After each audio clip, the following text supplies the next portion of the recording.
Assalamualaikum warahmatullahi wabarakatuh.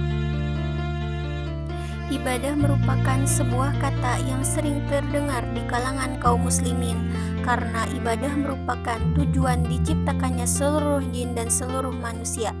Sebagaimana di dalam Quran surat Az-Zariyat ayat 56, dan tidaklah aku ciptakan jin dan manusia melainkan untuk beribadah kepadaku. Adapun ibadah dalam Islam terbagi menjadi dua bagian, yaitu ibadah mahdoh dan ibadah ghair mahdoh. Ada pula syarat diterimanya ibadah tersebut adalah sebagai berikut.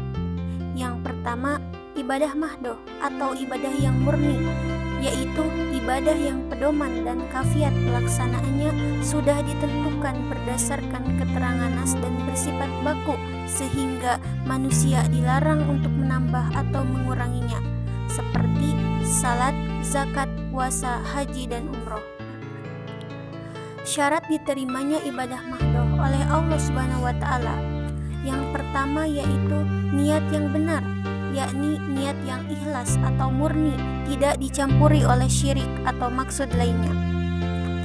Yang kedua, disyariatkan oleh Allah Subhanahu wa Ta'ala dan Rasul-Nya, yaitu seorang muslim harus melaksanakan segenap peribadahan dengan mengikuti ketentuan-ketentuan yang disyariatkan oleh Allah Subhanahu wa Ta'ala dan mengikuti cara yang diridhoinya.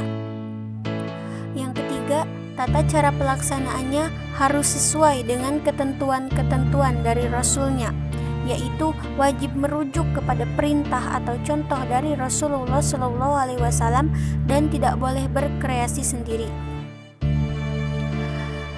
Jadi, ibadah mahdoh akan diterima oleh Allah Subhanahu wa Ta'ala jika diiringi dengan al-ittiba manhajan wa kafiyatan atau mengikuti pedoman dan tata pelaksanaan yang diajarkan oleh Allah dan Rasul-Nya. Yang kedua adalah ibadah ghair mahdoh, yaitu ibadah yang pedoman dan kafiat pelaksanaannya tidak ditentukan atau disebutkan secara rinci oleh nas. Pelaksanaannya disesuaikan dengan tuntutan kelapangan waktu dan tradisi, seperti menyantuni fakir miskin, menuntut ilmu, berdakwah, dan lain-lain. Ibadah ghair mahdoh akan diterima jika memenuhi syarat-syarat. Yang pertama, ibadah tersebut diiringi niat yang ikhlas.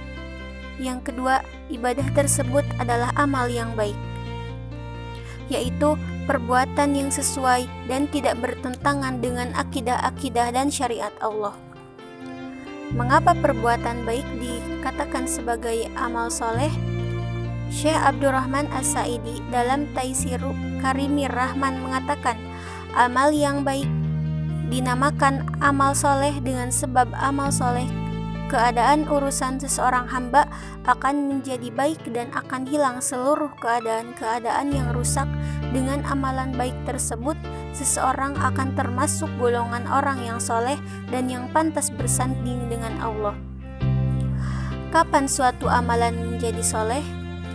Suatu amalan dapat dikatakan sebagai amal soleh apabila memenuhi dua syarat. Yang pertama, ikhlas karena Allah dan mengikuti sunnah Rasulullah dalam hal jenis, kadar, tata cara, waktu, dan tempat. Maka ibadah ghair mahdoh akan diterima jika mengikuti pedoman dari Allah dan Rasul-Nya. Maka kesimpulannya, kita sebagai manusia jika ingin diterima ibadah kita oleh Allah Subhanahu wa Ta'ala, maka harus sesuai dengan apa yang telah ditentukan oleh Allah dan Rasul-Nya. Sekian dari saya. Wassalamualaikum warahmatullahi wabarakatuh.